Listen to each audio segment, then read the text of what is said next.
பெரியாரால் தான் அரசியல் சட்டம் திருத்தப்பட்டது. அதனால தான் இப்படி இந்தியாவே பயனடைந்தது பெரியாரால். ஆனால் என்னால் தான் பயனடைந்தது என்று பெரியார் சொல்லி கொண்டதே இல்லை. அதுதான் பெரியார். அண்ணா அவரிடத்திலேயே இருந்தவர். பெரியார் அரசியல் அதிகாரத்துக்கு போக விரும்பாதவர். அண்ணா அவர்கள் இவ்வளவு செல்வாக்கை அதிகாரத்துக்கு பயன்படுத்தலாம் என்று எண்ணி அதுக்காக திராவிட முன்னேற்றக் கழகத்தை உருவாக்கியவர். 1949 பெரியார் பிறந்த நாளில் செப்டம்பர் 17 தான் தொடங்கினார்.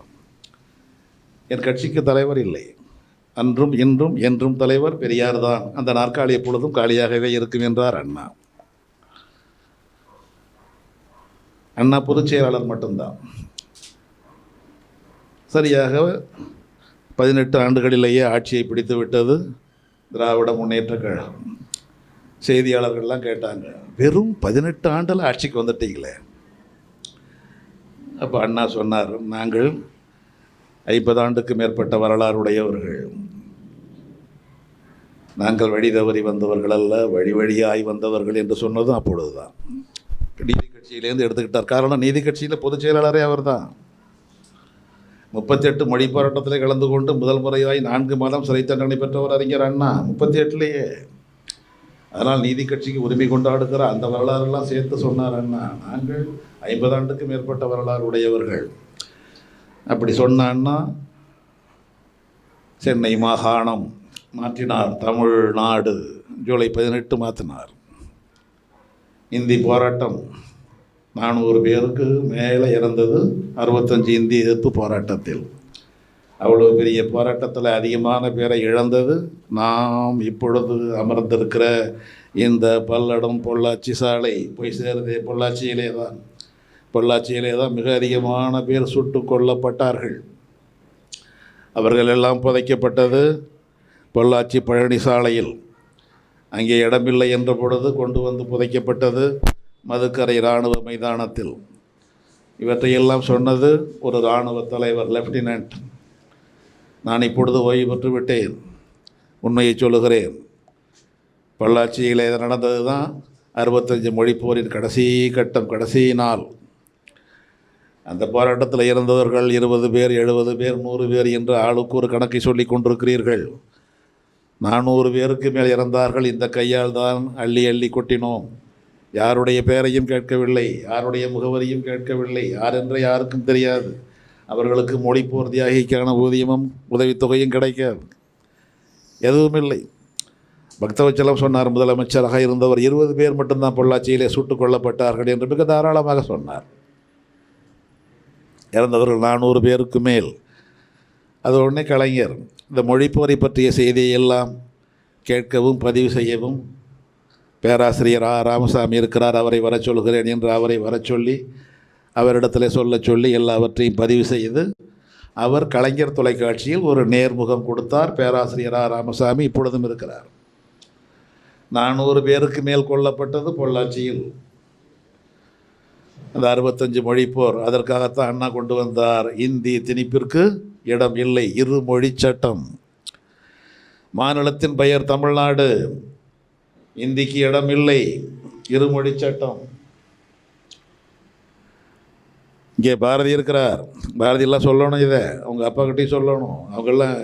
அவங்க தான் சொல்லணும் இதெல்லாம். தோழர் ஜீவா அவர்கள் இருந்தது சுயமரியாதை இயக்கம். 36 வரைக்கும் அவர் சுயமரியாதை இயக்கத்தில் இருந்த சுயமரியாதை வீரர். சுயமரியாதை இயக்கத்திலே ஒரு அரசியல் பிரிவு இருந்தது, சுயமரியாதை சமதர்ம கட்சி என்று பெயர். அதன் தலைவர் பெரியார், அதன் பொதுச் செயலாளர் ஜீவானந்தம், தோழர் ஜீவானந்தம். பிறகுதான் அவர் பொது உடைமை இயக்கத்துக்கு போகிறார். 36க்கு பின்னால் தான் போகிறார். பிறகு ஜீவா மறைந்து விடுகிறார். மறைந்தாலும் நட்பு பாராட்டுவதில் கொஞ்சம் கூட சுரங்காதவர் பெரியார். தன்னுடைய இயக்கத்துக்கு யாரெல்லாம் பாடுபட்டார்களோ அவர்கள் எந்த இயக்கத்தில் இருந்தாலும் மறக்காமல் போற்றுவார், நினைவு கூறுவார், மதிப்பார்.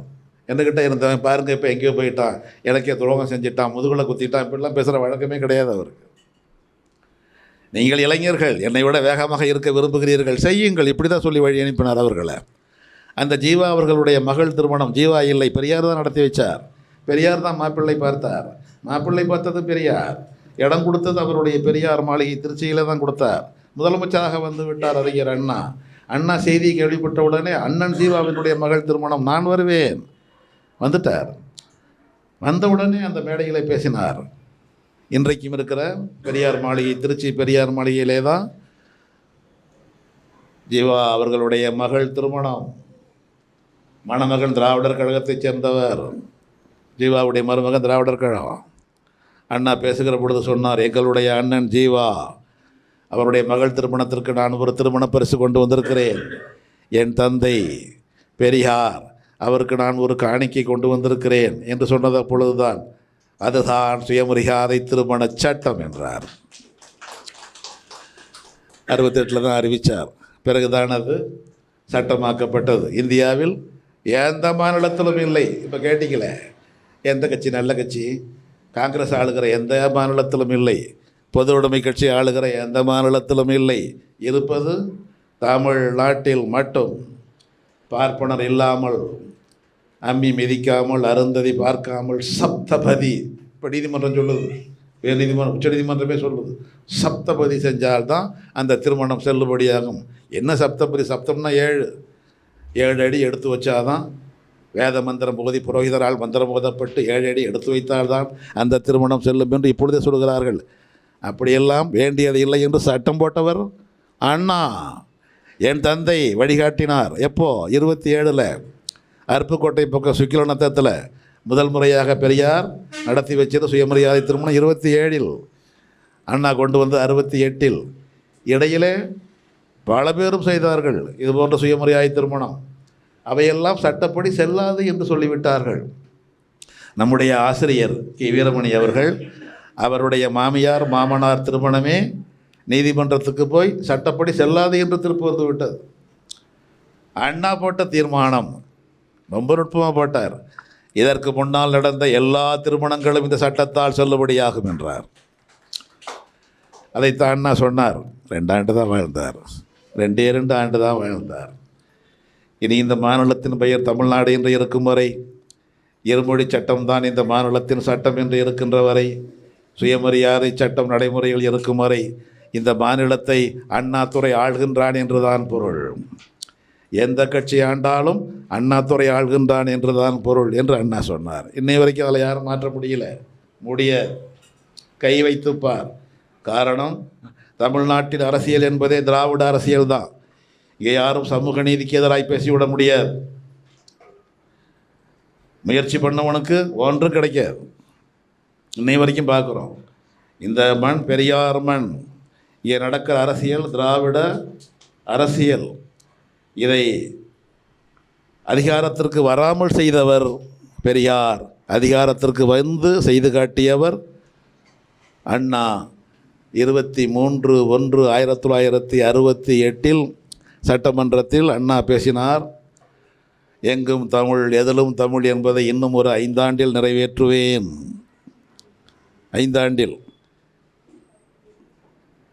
உடனே பல பேர் கேட்கலாம், 56 காமராசரே சட்டம் கொண்டு வந்துட்டாரே, தமிழ் தான் ஆட்சி மொழின்னு, அப்புறம் எதுக்கு புதுசா சட்டம் தான் கொண்டு வந்தார், நடைமுறைப்படுத்தலை. மீன்வளத்துறை, பத்திரத்துறை 2 மட்டும்தான் நடைமுறையில் இருந்துச்சு, மற்ற எதுலேயும் வரல. அண்ணா பார்த்தார், பதைத்து போனார். எல்லாவற்றிலும் எங்கும் தமிழ் 5 ஆண்டுகளில் கொண்டு வருவேன், முடியாவிட்டால் இந்த முதலமைச்சர் பதவியை தூக்கி எறிவேன். ஆனால் 2 ஆண்டில் இறந்துட்டார். இறந்து போன பிறகு முத்தமிழறிஞர் கலைஞர் வந்தார். இதெல்லாம் சொல்லணும், பல பேர் சொல்லுவதே இல்லை. கலைஞர் வந்தார். உடனே இடையில் பூந்துக்குவாங்க, அண்ணா மட்டும் உயிரோடு இருந்திருந்தால் எல்லாத்தையும் நிறைவேற்றிருப்பாருங்க அப்படின்னு உடனே இடையில் குறுக்க பேசுவாங்க, ஏதாச்சும் ஒன்று பேசுவாங்க. அடுத்த உடனே கலைஞர் வந்தார். கலைஞர் நேர்மையா, அண்ணா 2 ஆண்டு ஆட்சியில் இருந்துட்டார், அறிவித்தது 5 ஆண்டு, எஞ்சி இருப்பது 3 ஆண்டு, 3 ஆண்டு முனைப்பு திட்டம்னு அறிவித்தார். 1970 டிசம்பர் மாதம் கல்லூரி கல்வி தமிழில், உயர்நிலைப்பள்ளி கல்வி தமிழில் தான் இருக்குது, கல்லூரி கல்வி தமிழில் கொண்டு வந்தவர் கலைஞர். எதிர்த்தவங்கெல்லாம் யார்? அதை எப்படியெல்லாம் முறியடித்தாங்க, தமிழை திணிக்காதேன்னு மாணவர்களை தூண்டிவிட்டு ஊர்வலம் போக விட்டாங்க. அதெல்லாம் தனிக்கதை. அண்ணாவை அப்படியே பின்பற்றி நிறைவேற்றியவர் கலைஞர். கலைஞரால் பெற்ற பயன்கள் அது தனி, ஒரு புத்தகமே போடணும். அவ்வளவு சாதனைகள். மூவராலும் பெற்ற பயன் அதிகம். பெரும் பயன் பெற்றது தமிழ்நாடு மூவரால். மூவரை நினைப்போம், யாவரும் நினைப்போம். திராவிட அரசியல் என்பது ஏற்கத்தக்க அரசியல். அதான் சொன்னோமே, ஏற்கத்தக்க அரசியல். திராவிட அரசியல் மட்டுமே ஏற்கத்தக்க அரசியல். அதுதான் மக்களை பிளவுபடுத்துகின்ற, ஜாதிக்கான போராட்டத்தை நடத்துகின்ற இயக்கம், அதை பாதுகாக்கின்ற சட்டத்தை எரித்த இயக்கம். ஜாதி ஒழிக்கப்படும் வரை நல்லா புரிஞ்சுக்கணும். பல பேர் கேட்பாங்க, அந்த இடஒதுக்கீடுலாம் கொடுக்குறீங்களே, ஜாதி இல்லைங்கிறீங்க ஒரு பக்கம், அப்புறம் பள்ளிக்கு போய் சேர்த்தா என்ன ஜாதின்னு கேட்குறாங்க. ரொம்ப முற்போக்கம், அவர் ரொம்ப பெருசாக முற்போக்கு மாதிரி பேசுவார். பள்ளிக்கூடத்தில் போனால் என்ன ஜாதின்னு கேட்குறாங்களே பாரு. பள்ளிக்கூடத்தில் ஜாதி எதுக்குன்னு கேட்பது பிளவுபடுத்த அல்ல, வேறுபடுத்த அல்ல, உங்களுடைய சமூக பின்னணியை தெரிந்து கொள்ள. நீங்கள் இந்த படிப்பை, அரசு பணி வாய்ப்பை ஓரளவாவது பெற்றீர்களா, கொஞ்சம் கொஞ்சம் பெற்றீர்களா, அறவே பெறவில்லையா என்பதை பெறுவதற்காகத்தான், என்பதை புரிந்து கொள்வதற்காகத்தான் ஜாதியை கேட்கிறோம். இது எவ்வளவு காலத்துக்கு? ஜாதி ஒழிக்கப்படும் வரை ஜாதியின் பெயரால் சலுகை காட்டு. இதான் சமூக நீதி, இடஒதுக்கீடு சொன்ன இயக்கம் தான் திராவிடர் இயக்கம். தகுதி திறமை பார்த்து கொடுக்கணும். அதுதான் மற்ற இயக்கங்கள், மற்ற அரசியல். எது தகுதி? 1831 தான் இங்கே பள்ளிக்கூடம் திறக்கப்பட்டது. அதுக்கு முன்னால் இருந்த பள்ளிகள் எல்லாம் ஒரு சாதிக்கு மட்டுமே இருந்த பள்ளிகள். ஓதலும் ஓதுவித்தலும் பார்ப்பனருக்கு உரிய என்பது இலக்கணம். படிக்க வேண்டியது பார்ப்பனர், பயிற்றுவிக்க வேண்டியது பார்ப்பனர். மற்றவங்க அதான் சொல்லிட்டோமே, ஜாதிக்கு ஒன்று. கவுண்டர் என்ன பண்ணணும்?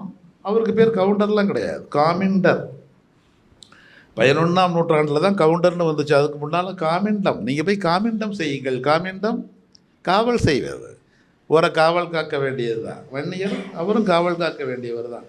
கள்ளர் அடுத்த நாட்டு படையை போய் ஒற்றாராய்ந்துட்டு வர வேண்டியவர். கள்ளத்தனமாக என்ன ரகசியமாக ஒற்றாராய்ந்து வர வேண்டியவர். மறவர் அவர் போர்ப்படையில் நின்று போர் போடுவார், அவர் போராடுவார். இவர் குஞ்சல் ஆடிக்கிட்டு இருப்பார். பிராமணர் பார்ப்பனர் அவர் போராடுவார். அகம்படியர் அவர் அரசனுக்குள்ள செயல்களை எல்லாம் பார்த்து கொண்டிருப்பார். அரண்மனை வேலைகளை பார்ப்பார், அங்கே காவல் காப்பார் அகம்படியர். ஆசாரி அவர் அந்த மரத்தில் இருக்கிற முண்டு முடிச்சு இவற்றை எல்லாம் செதுக்கி உட்காருவதற்கு ஏற்ற, வீட்டுக்கு பயன்பாட்டுக்கு ஏற்ற பொருட்களை எல்லாம் உருவாக்கி கொடுப்பார். நான் ஆசிரியன். ஆசிரியர் தான் குற்றம். மாணவரிடத்தில் உள்ள ஆசு போக்குறவர் ஆசிரியர், மரத்தில் உள்ள ஆசு அறிபவர் ஆசாரி. ஒவ்வொரு சாதிக்கும் சொல்லலாம். செட்டி, செட்டியாருக்கு வேலை, பொண்ணு செட்டாக இருக்கிறாங்க. அவங்க அப்போ தான் ஊதாரி, ஆனால் பொண்ணு அப்படி இருப்பான்னு நினச்சா ரொம்ப செட்டாக. செட்டுன்னா சிக்கனம். விளைகிற பொருளை செட்டாக வாங்கி விற்பதற்கு அளவான ஊதியம் லாபம் வைத்து விற்கிறவர் செட்டி. இப்போ செட்டியார், அந்த செட்டி தான் வடமொழியில் சேட். இப்போ சேட்டுங்கிறமே, வாங்க சேட், சேட்ஜி. இப்போ செட்டியார் தான் அங்கே சேட்டு. செட்டியாருக்கு இன்னொரு பேர் வாணிகர். அவங்க விற்பனை செய்கிறவங்க. ஏன் அப்படி வாழ்வாள்னு கத்துறேன்ப்போம்? வாழ்வாள்னு கத்துனா தான் விற்க முடியும். மோர் மோர், நெய் நெய், தேங்காய் தேங்காய்னு கூவினா தான் என்ன சொல்லிட்டு போகிறேன் வெளியே வருவாங்க. இந்த வாழ் வாழ் என்று கூவதனால் அவர்களுக்கு பெயர் வாணிகர். வாணிகர் தான் வணிகர், வணிகர் தான் பனியா. அங்கே இந்தியில் வடநாட்டில் பனியா, பனியா என்பவர் நம்ம வணிகர். எல்லாம் இங்கிருந்து போனது தான். ஒவ்வொரு சாதிக்கும் சொல்லலாம். வேறு ஏதாச்சும் எந்த சாதிக்காச்சும் வேறும்னா கேளுங்க. பல்லர் யார்? பல்லர்னா உழவர், பள்ளத்தில் வேலை செய்கிறவர் பல்லர். நம்ம அத்தனை பேரும் பல்லர் தான். ஆதிக்குடி அவங்க தான். பள்ளத்தில் வேளாண்மை செய்வோம், மேட்டு பக்கம் வீடு கட்டிக்குவோம். பள்ளம் வயலாகும். பள்ளத்தில் பாடுபட்டோர் பல்லர் எனப்பட்டார். பண்போடு குள்ளமணம் கொண்ட கயவரெல்லாம் கூறுகின்றார் தாழ்வாக பண்டு முதல் இன்று வரைப்பார். அவர்களை இப்போ புராணக்கதை சேர்த்து தேவேந்திர குல வேளாளர், அது இழிவு. அது புராணக்கதையோடு பொருத்தி அவர்களை இழிவுபடுத்துவது.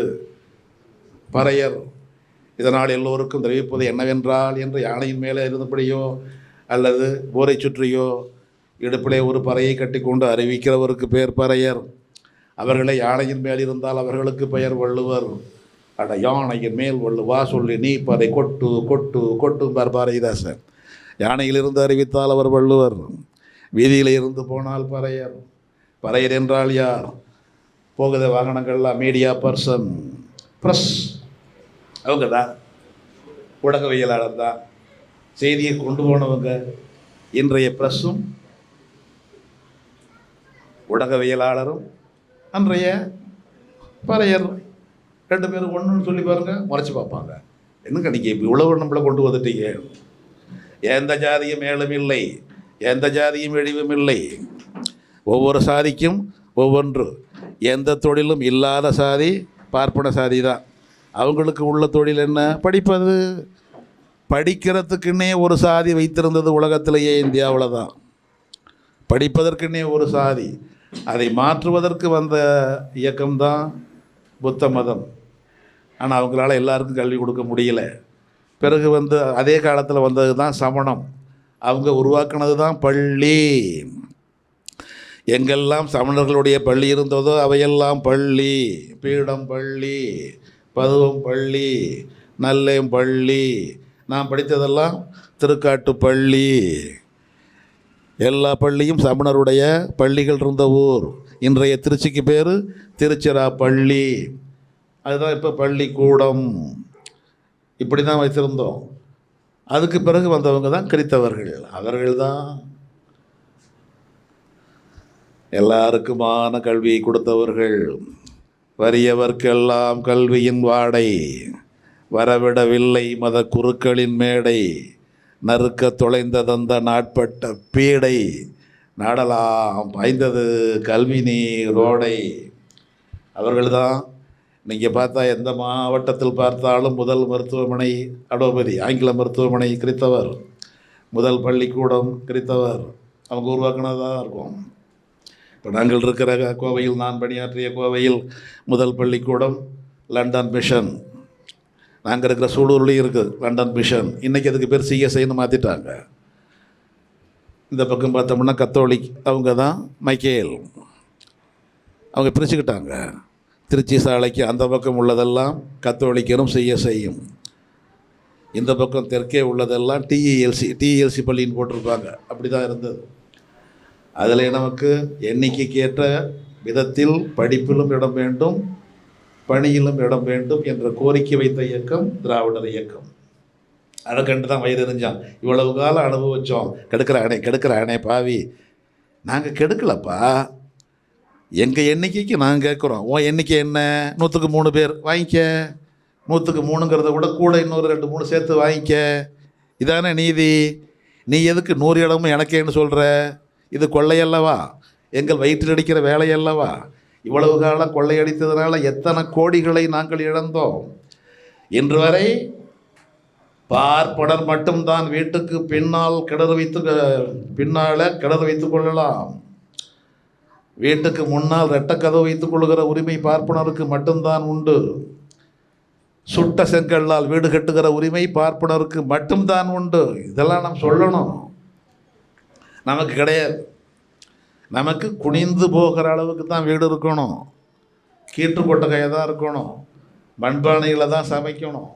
மிஞ்சி போனால் அலுமினியம் வைக்கிறதுக்கே பெரிய போராட்டம் தான் பண்ணணும். இப்படி தான் இருந்ததை ஒவ்வொரு சாதியாக போராடி தான் பெற்றோம். எல்லாரும் சேர்ந்து பெற்ற இயக்கம் திராவிடர் இயக்கம். எல்லா சாதிக்குமாக போராடிய இயக்கம் திராவிடர் இயக்கம். அதுக்கு முன்னால் ஒவ்வொரு சாதியும் போராடினுச்சு. அப்படி முதலில் போராடிய இயக்கம், வழிகாட்டிய சாதி ஆசாரி சாதி தான், விஸ்வகர்மாக்கள் தான். அதில் இருந்தவர் தான் நாங்கள் பார்ப்பனரை வைத்து எங்கள் திருமணத்தை நடத்த மாட்டோம் என்று முதல் முறையாய் சொன்னவர்கள் மார்க்க சகாய ஆசாரி என்பவர் தான். அந்த மார்க்க சகாய ஆசாரி தான் ஐயர் இல்லாமல் திருமணம் செய்கின்ற வழக்கத்தை அறிமுகப்படுத்தியவர். ஆசாரி வகுப்பில், அதாவது கம்மாளர் வகுப்பில், அதில் 4 வகையான ஆசாரி இருப்பாங்க. அதை எதிர்த்து உடனே குண்டையன் என்பவன் அத்தாளத்து கோர்ட்டு, அவன் அத்தாளத்து கோர்ட்டுக்கு போயிட்டான். ஐயரை வச்சு தான் பண்ணணும், செல்லாது அப்படின்ட்டான். பிறகு இவர்கள் வெற்றி பெற்று, அதெல்லாம் தனி கதை, நம்ம இவரே சொல்வார், சிற்பியை சொல்வார். அதை கொஞ்சம் விளக்கமாக சொல்லிடுங்க நீங்கள் அப்புறம். அப்படி தான் வந்தது. அவங்க ஒவ்வொரு சாதியாக தான் இப்படி நாங்களும் சுட்ட செங்கல் வச்சு கட்டிக்குவோம் வச்சுக்கோ. இப்போ நாங்கள்லாம் மேல் சாதி ஆகிட்டோம், அவங்களுக்கு ஒரு பெருமை. நாங்களும் வீட்டுக்கு பின்னால் கிணறு வெட்டிக்குவோம். எவ்வளோ பேர் இருக்கிற அச்சப்பட்டம் மட்டும் கொடுப்பான் அரசன். அப்படி தான் ஒவ்வொரு சாதிகளாக கொஞ்சம் கொஞ்சமாக பெற்றார்கள். எல்லா சாதிகளுக்குமாக பெற்ற இயக்கம் திராவிடர் இயக்கம். இதில் என்னென்னா இப்போ நீங்கள் பார்த்தீங்கன்னா இந்த ஒரு வாரமாக ஊடகங்கள் எல்லாம் வந்துக்கிட்டு இருக்கிற செய்தி, பிராமணர்களை பாதுகாக்கணும் சொன்னாங்க இல்லையா? அது இன்றைக்கி அடிப்படையான செய்தியவே யாரும் பேசலையே. அவங்க எந்த சாதிக்கான குரல் கொடுத்தாங்க? அவங்க எந்த சாதிக்கு குரல் கொடுக்கல, வருணத்துக்கான குரல் கொடுத்தாங்க. இந்து மதப்படி முதல் வருணம் பிராமண வருணம், அடுத்து உள்ளது சத்திரிய வருணம், பிறகு உள்ளது வைசிய வருணம், பிறகு உள்ளது சூத்திர வருணம். இதில் எதுக்குள்ளேயுமே அடங்காதது பஞ்சமர். பார்ப்பனர் அறிவாளி. அவன் வருண அடிப்படையில் சங்கம் வச்சுருக்கிறான், பிராமண சங்கம் தான் வச்சுருக்கிறான். ஐயர் சாதி, ஐயங்கார் சாதி, ராவ் சாதி, சர்மா சாதி, எல்லா சாதிகளையும் சேர்த்து பிராமணர் அப்படி தானே வச்சுட்டாங்க. பிராமண பாதுகாப்பு கேட்குறாங்க. அவன் பிராமண வருண அடிப்படையில் வைத்தால் நாம் சூத்திர வருணம். நமக்கு என்ன பேர்? திராவிடர். சமத்துவத்தை மறுப்பது ஆரியம், சமத்துவத்தை கேட்பது திராவிடம். பார்ப்பனர் அல்லாத நமக்கு பெயர் திராவிடர். இதில் பூர்வீக தமிழருக்கு பெயர் தான் ஆதி திராவிடர். ஆதி திராவிடர் கூட ஐயாவை கேட்டாங்க, பெரியாரை கேட்டாங்க, திராவிட நாடு கிடைச்சிச்சின்னா எங்களுக்கு என்ன கிடைக்கும் அப்படின்னு கேட்டாங்க. பெரியார் சொன்னார், உங்களுக்கு கிடைக்காது, குறையும்னார். ஆதி திராவிடருங்கிறதுல ஆதிங்கிறத வெட்டிடுவோம், திராவிடர் ஆயிடுவீங்கன்னார். திராவிடர் என்பது சூத்திர ஜாதி அத்தனைக்கும், ஒடுக்கப்பட்ட ஜாதி அத்தனைக்கும் பொது பெயர். அவன் பார்ப்பனர்னு சொல்லி வந்தால் நாம் திராவிடர்னு சொல்லணும். யாரெல்லாம் திராவிடர் என்று சொல்கிறார்களோ அவர்களெல்லாம் சுத்தவர்களுக்காக குரல் கொடுப்பவர்கள். அவன் வருண அடிப்படையில் இன்றைக்கும் பேசிக்கொண்டிருக்கிறான். எம்ஜிஆர் கூட பேசினார், பெரியார் சிலையை திறந்து வச்சுக்கிட்டு பேசினார், அண்ணா மேம்பாலத்துக்கு கீழே பேசினார், மணியம்மையாரை பக்கத்தில் வச்சுக்கிட்டே பேசினார். ஏன் நீங்கள் பிராமணரை எதுக்குறீங்க? கவுண்டர் சங்கம் வைக்கலாம், தேவர் சங்கம் வைக்கலாம், செட்டியார் சங்கம் வைக்கலாம், எல்லா ஜாதியும் சங்கம் வைக்கிற மாதிரி பிராமணர் சங்கம் வைக்கிறது என்ன தப்புன்னு கேட்டார். உடனே மணியம்மை தான் கோபத்தோடு பேசினாங்க, உனக்கு ஏதாச்சும் இருக்குதா? நீ எல்லாம் திராவிடம்னு பேசலாமா? பிராமணருங்கிறது ஜாதியா? பிராமணருக்குள்ளே இருப்பது ஐயர், ஐயங்கார், ராவு, சர்மா எல்லாம் சேர்ந்த வருணத்தின் பெயர். அவன் வருணத்தின் பேரில் வச்சுருக்கிற சங்கம். நாங்கள் வருணத்தின் பேரில் வச்சோம்னா அது திராவிடம், அதான் வச்சுருக்குறோம். திராவிட முன்னேற்ற கழகம் நீ தான் வச்சுருக்கிற, அண்ணா திராவிட முன்னேற்றம், அது சூத்திரனுக்கான பெயர். எம்ஜிஆருக்கே விளங்கலை. இப்போ பிராமணர் என்பது ஜாதி அல்ல, வருணம். அதுபோல் நாமெல்லாம் வருணமாய் திரண்டால் நமக்கான பெயர் திராவிடர். பார்ப்பனரை நீக்கிய அந்த பிரிவுக்கு பெயர் திராவிடர். சமத்துவத்தை விரும்புகிற தமிழனுக்கு பெயர் திராவிடர். சாதி ஒழிப்பை முன்வைக்கிற தமிழனுக்கு பெயர் திராவிடர். இதற்கு முன்னால் பெற்றவங்கள் எல்லாம் ஜாதி வாரியாக தான் உரிமைகளை பெற்றார்கள். திராவிடர் இயக்கம் வந்த பிறகு தான் ஒட்டுமொத்தமாக ஒடுக்கப்பட்ட மக்களுக்கே உரிமைகளை பெற்றுக் கொடுத்தது. அதனால் திராவிட அரசியல்தான் மேலான அரசியல், சரியான அரசியல், நமக்கான அரசியல். தமிழ் பற்றை காட்டுவதற்கான வழிமுறைகளாக எவற்றை சொல்லலாம்? முதல்ல பேசின மாதிரி முதல் தமிழ் தேசிய போராட்டம் 1938 பெரியார் நடத்திய போராட்டம். அதுதான். அதற்கு முன்னால் நாம் இப்படி தமிழன் என்ற எல்லா ஜாதியும் இணைந்து நின்ற காலம் இல்லை, போராட்டம் இல்லை. 38 தான் எல்லா ஜாதியும் எல்லா கட்சியும் இருந்துச்சு, காங்கிரஸ் உட்பட இருந்துச்சு. 38 மணி போராட்டத்தில் முதல் முறையாய் சிறை சென்றவர் இந்த பல்லடத்தைச் சேர்ந்த பொன்னுசாமி காங்கிரஸ். கட்சி கடந்து, மதம் கடந்து, ஜாதி கடந்து தமிழன் என்ற உணர்வோடு ஒன்றிணைந்து பெரியார் தலைமையில் நடத்திய போராட்டம் 1938 முதலாவது மொழி போராட்டம். எவ்வளோ நாள் நடந்திருக்கும்? 1 மாதம், 1.5 மாதம், 1.5 ஆண்டு நடந்த போராட்டம். 1.5 ஆண்டு காலம் நடந்துச்சு அந்த போராட்டம். அந்த 1.5 ஆண்டு காலம் நடந்த போராட்டத்தில் எது நிற்க முடியாமல் ராஜகோபாலாச்சாரி பதவி விலகி வீட்டுக்கு சென்று விட்டார். இதை உடனே பல பேர் பேசுவாங்க, ராஜாஜி பெரியாரை ஈவேரங்கிறாரு, அண்ணாவை அண்ணாதுரைங்கிறாரு, ஆனால் நாம் மட்டும் ராஜகோபாலாச்சாரிய ராஜாஜி நம்ம ஆட்களே, அவருக்கிட்ட ராஜாஜி, அப்புறம் நேருஜி, காந்திஜி, எல்லா ஜியும் வரும். காந்தி தான், நேரு தான், ராஜகோபாலாச்சாரி தான்.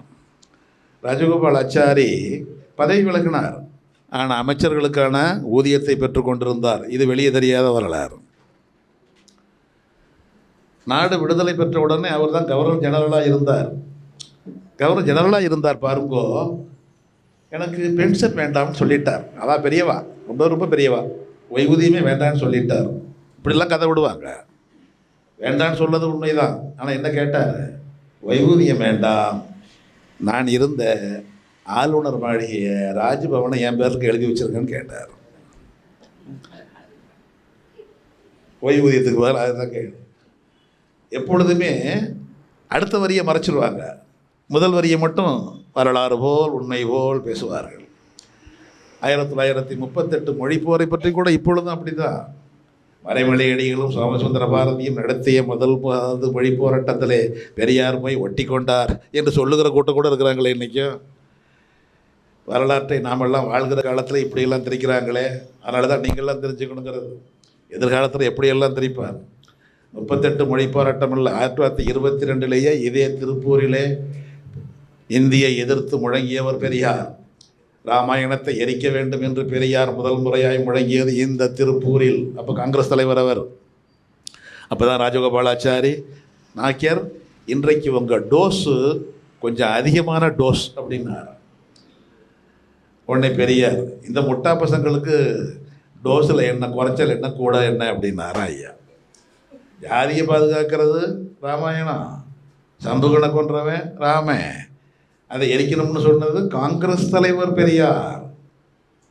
இந்த திருப்பூரில் இந்தி எதிர்த்து குரல் கொடுத்தவர், இந்திக்கான பள்ளிக்கூடம் வீட்டில் வச்சுருந்தவரும் பெரியார் தான்.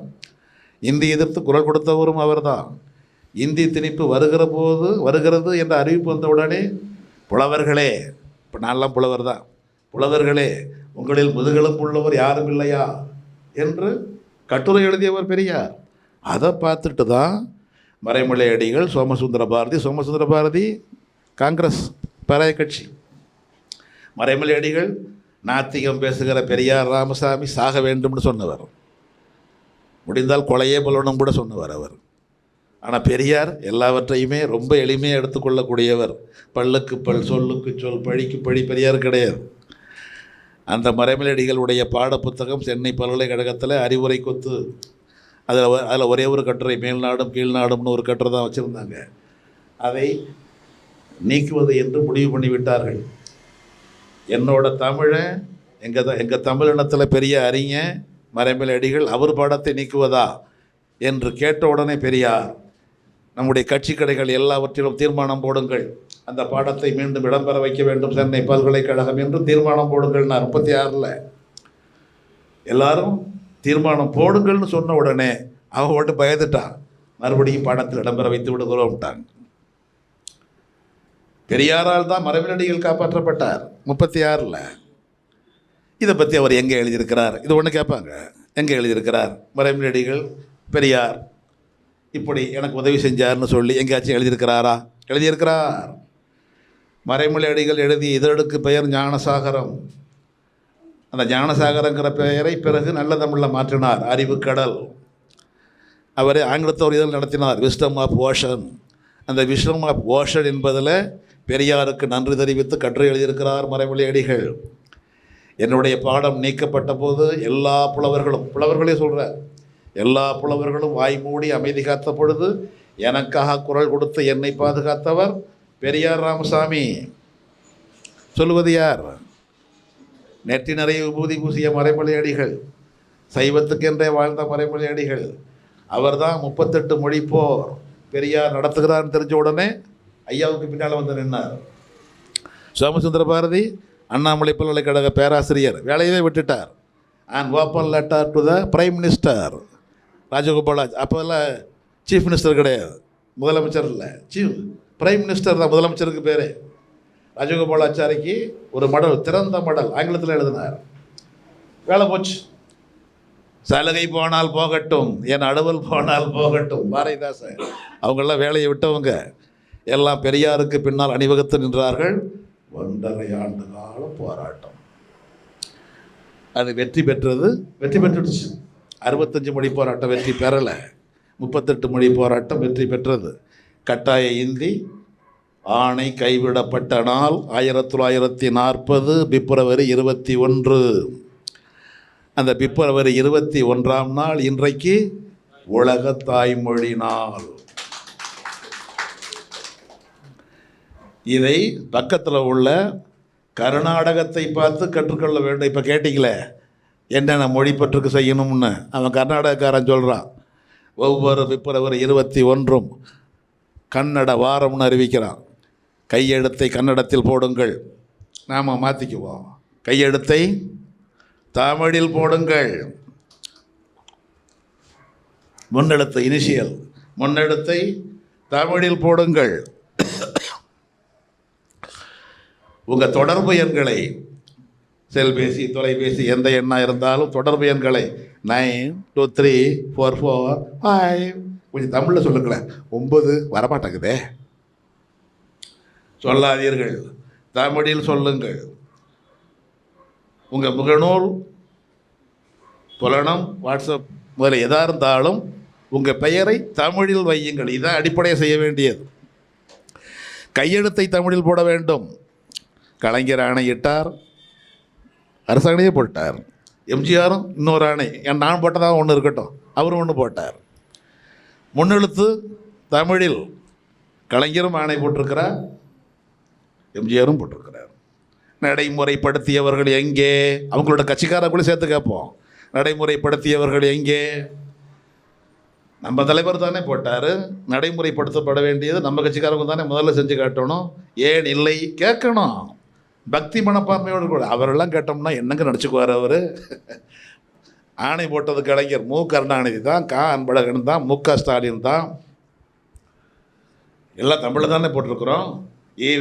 பெரிய ஈவே ராமசாமி தான், எல்லாம் தமிழில் தானே இருக்கிறாங்க. அவன் தானே ஈவி ராமசாமிங்கிறான். பெயரை தமிழில், முன்னெழுத்தை தமிழில், நம்முடைய தொடர்பு எண்களை தமிழில், ஊடக தொடர்புகளை தமிழில். இதுதான் மொழிப்பற்றினுடைய முதல் அடையாளம். இது இருந்தால் மற்றது வந்துடும். இதை வர்ற பிப்ரவரி 21 நடைமுறைப்படுத்தணும். நாம் எல்லார்ட்டையும் சொல்லிட்டோம். மொழி போராட்டத்தை இணைச்சி பேசணும். பிப்ரவரி 21 உலக தாய்மொழி நாள்னு உலகமே கொண்டாடுது. கொண்டாட வேண்டிய உரிமை உடையவர்கள் நாம் பேசுவதே இல்லை. உலக தாய்மொழி நாள் வாழ்த்துக்கள். ஒரு வரியில் 38 மொழி போரில் வெற்றி பெற்ற நாள் இது. அன்னைக்கு தான் தாளமுத்து நடராசர் இறந்தார். அவர்கள் 20 பேர் தான் நாம் பெரிய மாலையை வைத்திருக்கிறோம். 2 பேர் இறந்த 38 மொழி போராட்டம் வெற்றி பெற்றது. 400 பேரை இழந்த 65 மொழி போராட்டம் இன்று வரை தொடர்கிறது. இத்தனை இணைச்சு பேசணும். பிப்ரவரி 21 மொழி போராட்ட நாளில் இந்த முறையாவது சொல்லுவோம். இந்த நிகழ்ச்சிக்கு பிறகாவது கையெழுத்தை தமிழில் போடுவோம். முன்னெழுத்து இனிஷியலை தமிழில் போடுவோம். நம்ம எண்களை தமிழில் சொல்லுவோம். நம்முடைய முகநூல் மற்ற பெயர்களை தமிழில் அமைப்போம்.